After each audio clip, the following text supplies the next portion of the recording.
Bravo. Eh oui, bravo. Pourquoi je vous fais ça? C'est pas une pub pour partir en vacances, quoique je pense que ça nous ferait quand même du bien quand on a traversé une épreuve comme celle-là et comme celle que j'ai traversée moi ce matin.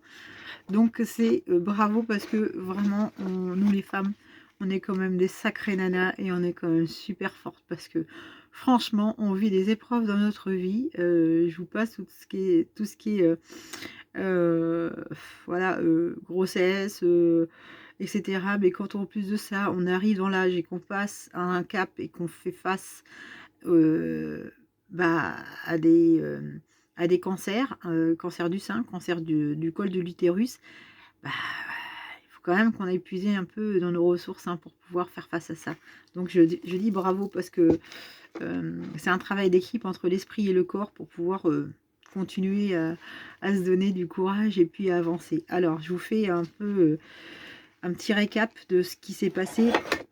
Je vous avais fait une vidéo la semaine dernière, donc ça remonte à jeudi dernier sur ce qui m'est arrivé, donc à savoir ce fameux papillomavirus, pardon, donc papillomavirus. Ouais, je l'aime tellement pas que j'arrive pas à le dire en fait. Ça me...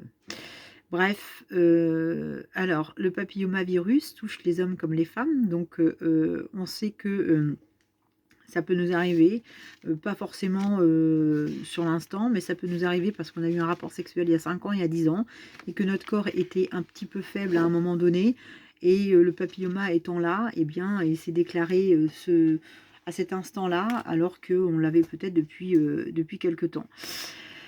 Un petit peu comme un herpès hein, qui vient vous dire qu'il dort au fond de votre corps et que bah, comme vous êtes fatigué, bah, il va venir en plus voilà, vous titiller et se réveiller. Donc le papilloma fonctionne comme ça, pour schématiser. Hein. Alors le papilloma, en lui, qu'est-ce qui se passe après? Eh bien écoutez, en lui, il a plusieurs composants. Il est constitué de plusieurs gènes, de plusieurs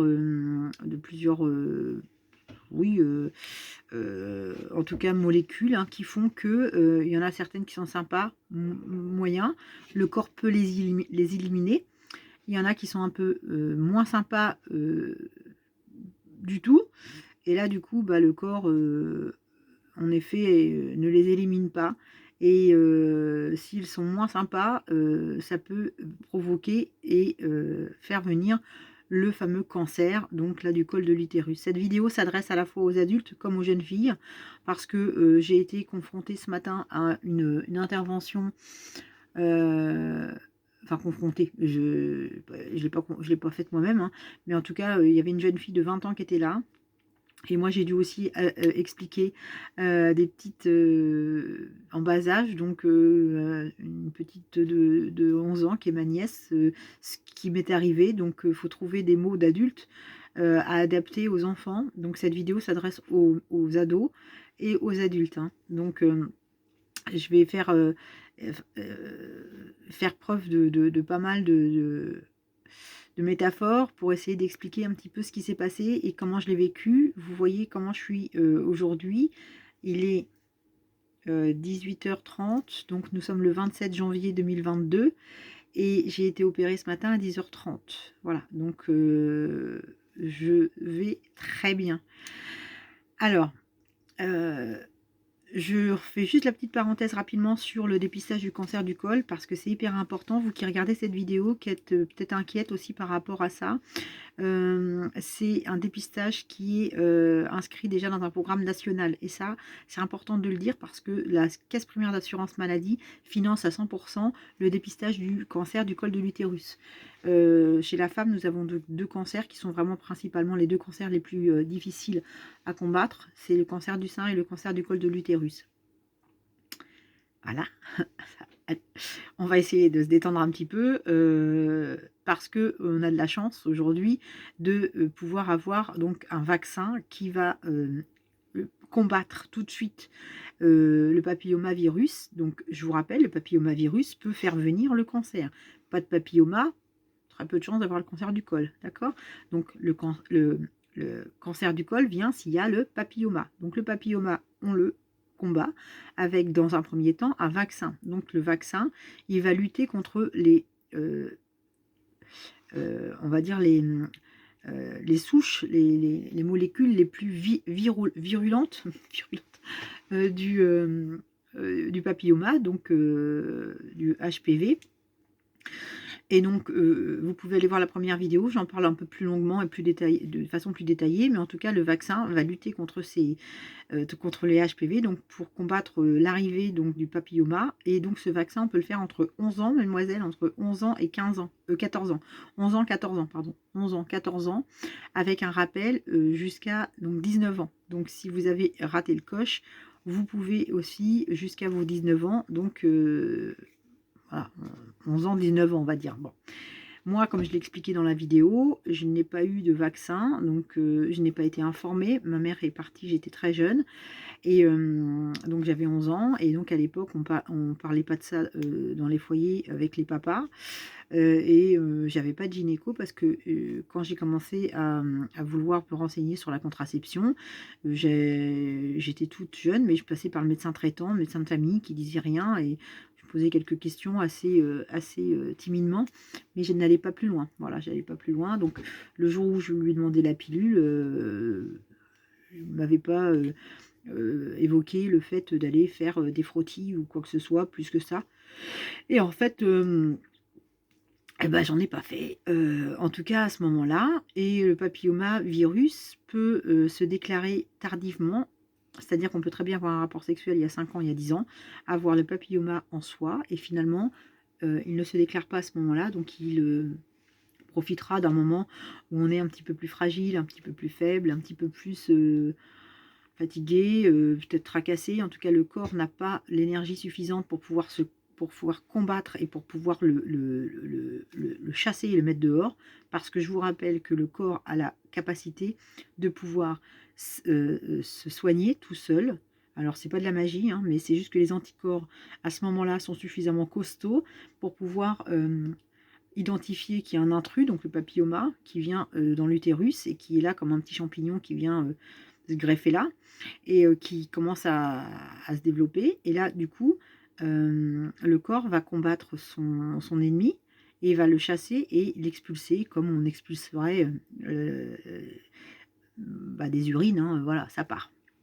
Donc nous avons beaucoup de cas, et beaucoup de femmes aujourd'hui dans le monde qui ont le papilloma mais qui ne sont pas au courant qu'elles l'ont, et de toute façon qui vont pas déclarer, qui déclareraient pas forcément donc un cancer du col, parce que il y a différents composants du papilloma, donc ils sont pas tous agressifs, ces chers papillomas, mais moi j'en ai eu 3 sur les 5 les plus virulents, des composants qui sont vraiment très agressifs. Donc, phase suivante, lors de mon dépistage assez récemment, donc il y a 2 mois, lors d'un frottis classique, puis d'une analyse supplémentaire qui est une cytologie, donc on prend un petit prélèvement, hein, du col de l'utérus, et on se rend compte là qu'il y a une infection en effet un peu plus poussée, et l'infection clairement a préparé, si vous voulez, le terrain.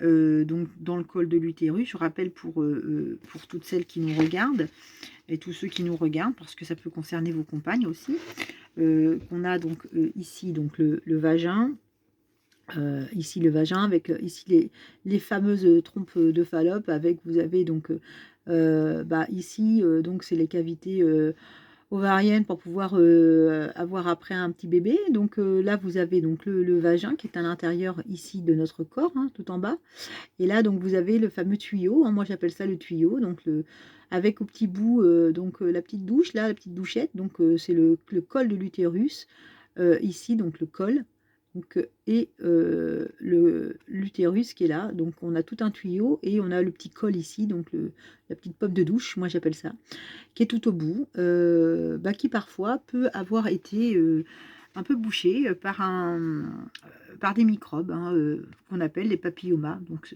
c'est pas des papillons, mais c'est des... Ils sont pas sympas. Donc des petits papillomas, donc des petits microbes qui bouchent là, voilà. Donc ils sont là, et puis si on les laisse trop longtemps, clairement, ça peut devenir presque malade, hein. On peut être malade, on peut avoir beaucoup de souffrance et on peut avoir donc un cancer, c'est-à-dire que ça va devenir de plus en plus douloureux, ça va être tout noir, on pourra peut-être même plus avoir de bébé, enfin on peut même mourir, c'est très grave. Donc il faut pas laisser la petite entrée du col là, faut pas le laisser malade trop longtemps. Donc pour faire ça, vous allez voir un chirurgien, donc c'est un spécialiste qui va vous enlever ce petit morceau, hein, tout simplement, du tuyau, parce que de toute façon, dans le tuyau est encore là, donc on va enlever le petit bout, mais c'est voilà, c'est pour vous éviter que le reste soit atteint et soit malade. Ok? Alors, ça se passe comment? C'est simple. Une semaine avant l'opération, donc il y a une semaine, j'ai dû prendre des antibiotiques.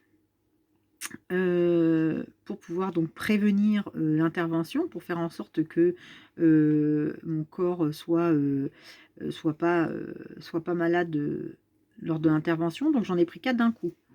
Ça fait un truc de dingue. Donc vous en prenez 4 d'un coup. Alors ce qui se passe, c'est qu'en fait vous avez une forte envie de vomir, mais ne vomissez pas. Surtout ne vomissez pas, parce que ces 4 antibiotiques qu'on vous donne à prendre en une seule fois vont durer sur toute la semaine avant l'intervention. Et là, du coup, c'est eux qui vont aider quand même à faire en sorte que vous n'ayez pas d'infection. Donc, c'est très important de les prendre. Vous allez forcément, peut-être, enfin, forcément, peut-être pas. Moi, j'ai eu vraiment une envie de vomir. Mais je me suis dit, et j'ai lutté, vomis pas. Par contre, j'ai eu des diarrhées très importantes 1 heure après. Je vous le dis tel que je l'ai vécu parce que c'est important que vous sachiez et que vous ne soyez pas étonnés si vous avez ces symptômes-là. Ça ne dure pas. Donc j'ai eu voilà, ces maux de ventre quelques minutes après, voire 1 heure, je vous dis à peu près 1 heure après. Et ça commençait à avoir un petit peu la tête qui tourne. J'ai dit, oh là là, je me sens pas très bien, j'ai la tête qui tourne. Donc je me suis allongée. Donc c'était le matin, il fallait les prendre le matin au petit déjeuner. Hein. Je me suis allongée. Bon, au bout de 10 minutes, j'ai levé les jambes. Comme vous savez, quand on lève les jambes, donc le sang revient et donc on évite le malaise généralement. Donc ça permet, on s'allonge tout de suite sur le sol, on met les jambes un petit peu surélevées et donc là, la circulation se fait davantage. Et là, vous commencez à voilà, vous détendre, vous calmer, vous dire que ça va aller. Puis finalement, ça passe. Voilà. Mais j'ai pas vomi.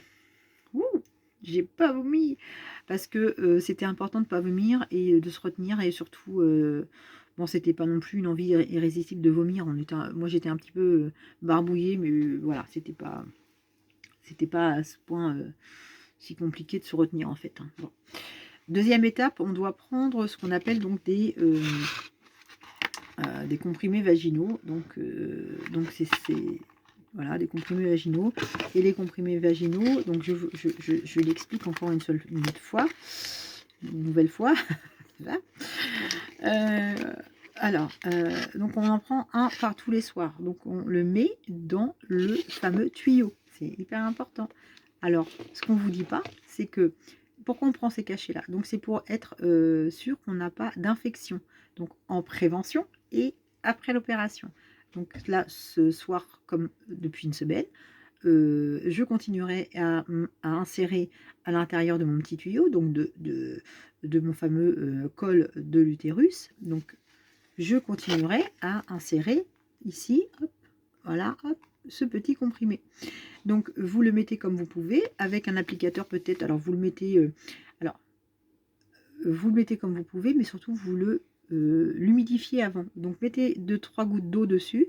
Avant, vous mettez quelques gouttes d'eau, c'est un peu effervescent et ça vous permettra de pouvoir le conserver. Parce que le problème, c'est que si vous le mettez sans rien et que vous l'insérez comme ça, et ben en fait, comme moi j'ai fait au tout début, quand vous allez aller le matin aux toilettes, et ben vous allez le rejeter dans les toilettes parce que finalement, il ne se sera pas désagrégé. Il a besoin, c'est comme un comprimé, c'est effervescent. Prenez l'exemple, vous savez, des vitamines effervescentes qu'on met dans le verre d'eau le matin, ou les UPSA, un comprimé effervescent. Si vous le mettez tout seul, vous le posez, bah, il ne se passe rien. Vous pouvez attendre, hein. On peut faire le test, on le met là, il ne se passe rien. Par contre, je mets de l'eau dessus, d'un seul coup, ça va mousser un petit peu et ça va se détériorer. Et donc, c'est hyper important ce que je vous dis parce que c'est une information capitale. Il faut absolument l'humidifier pour qu'il commence à être un peu effervescent et à partir de ce moment-là, vous pouvez l'insérer dans votre utérus, donc dans le petit tuyau, voilà.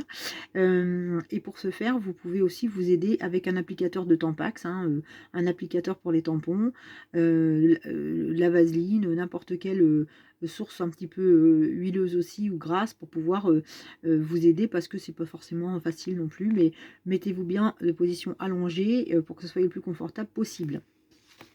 Ça, il faut le prendre avant et après et pendant tout le temps que vous dira le chirurgien.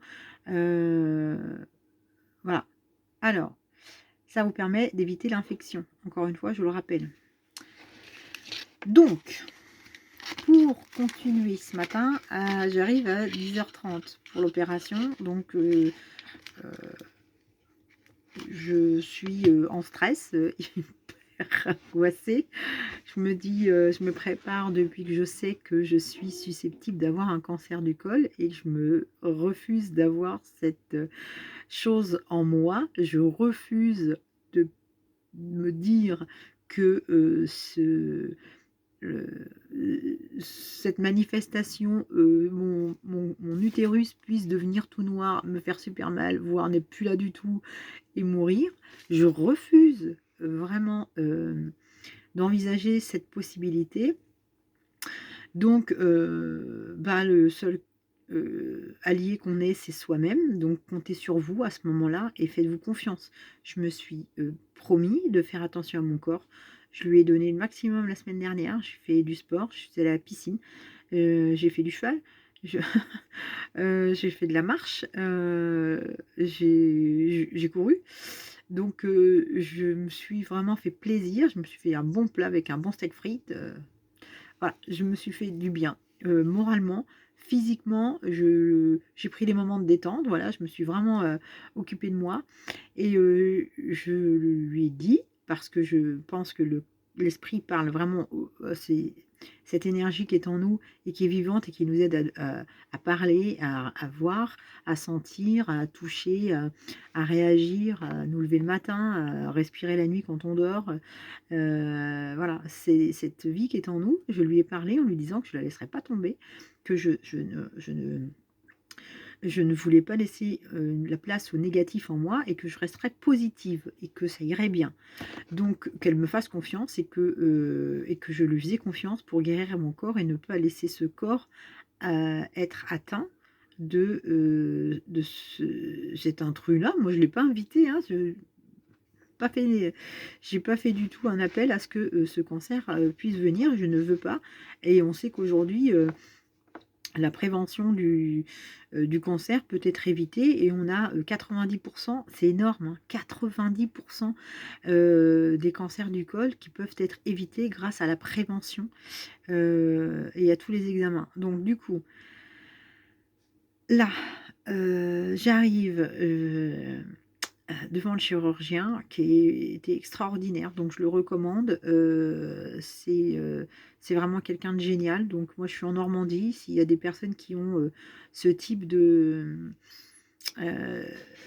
de qui sont confrontés à une conisation, on appelle ça une conisation, je le rappelle. Donc on enlève un petit bout du col. Donc s'il y a certains d'entre vous qui veulent ces coordonnées, vous pouvez me les marquer sur le commentaire. Je vous transmettrai les coordonnées du chirurgien en message privé. Voilà, mais il est extraordinaire et c'est dans une clinique de la région rouennaise. Voilà. Et donc, du coup, écoutez, le mec, il est extraordinaire. Enfin, le monsieur est extraordinaire. C'est quelqu'un d'extra. Alors, pourquoi je vous dis ça? Parce que la mise en confiance est déjà importante. Moi, en arrivant, il y a une petite jeune de 20 ans qui est sortie parce qu'il y avait une jeune de 20 ans qui était en train de se faire opérer, une dame de 50 ans qui était aussi avec moi. Et on était assez stressés. Et la petite jeunette est sortie avec un smiley incroyable en nous disant « Ouais, ça va, j'ai rien senti, ça fait pas mal. » Ah, ça fait pas mal.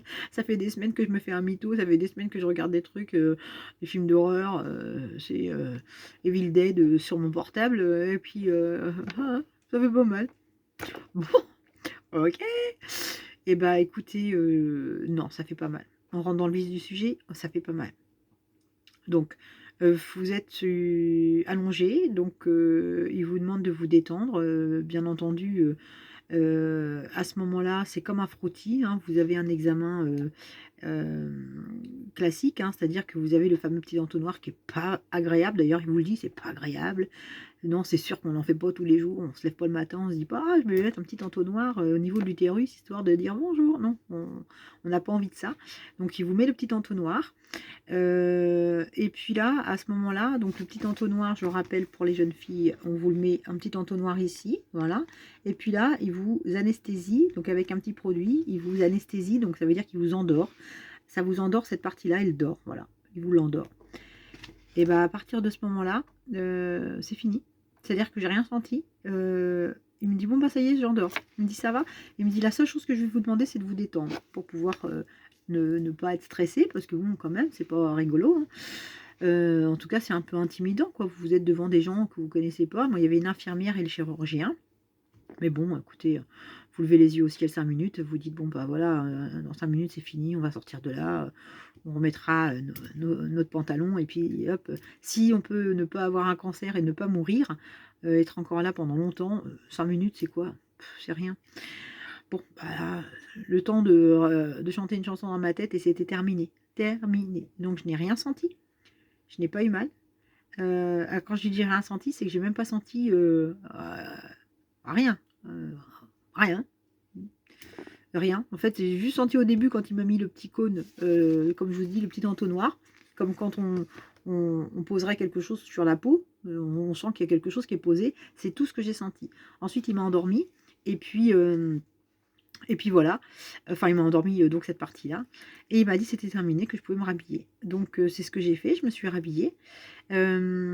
J'étais un peu émue, un peu dans l'émotion, donc on a pris ma tension. J'avais 15 de tension, ce qui est normal parce que bon, c'est un peu émouvant quand même, hein, enfin un peu d'émotion quoi.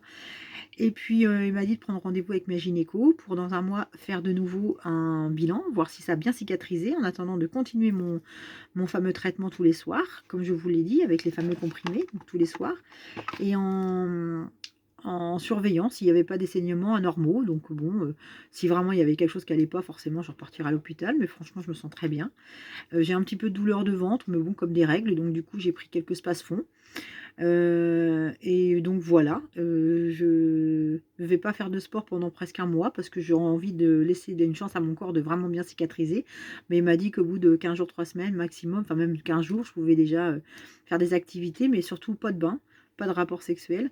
Pas d'activité qui puisse secouer un petit peu au niveau du bas-ventre. Donc voilà, il faut rester sage. Et puis tout va bien se passer, j'ai envie de vous dire. La phase 2, enfin la phase 3, ça va être au niveau du résultat, donc de ce qu'il m'a enlevé, puisqu'il a enlevé le petit entonnoir, comme je vous ai dit, le fameux, la conisation, il enlève un petit bout du col. Donc là, il va étudier le petit morceau et il verra si mon col a été lui-même plus infecté que cela. Donc on se reverra pour la suite, mais s'il n'y a rien de plus, bon, bah voilà, on aura évité que ça se propage et puis on aura évité le cancer. Donc la vie est belle, hein, pour l'instant. Faut se dire que tout va bien et qu'il n'y a pas de raison, parce qu'on est beaucoup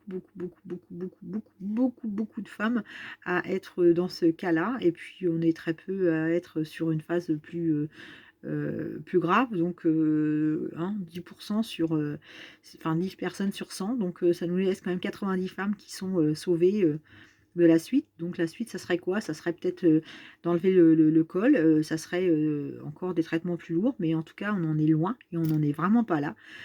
Donc je vous tiendrai au courant du résultat. Je vous ferai une troisième vidéo pour vous dire la suite. Et en tout cas, celles qui vont réaliser cette intervention, je vous souhaite plein de courage, parce que finalement, vous voyez, il y a beaucoup plus de peur qu'autre chose.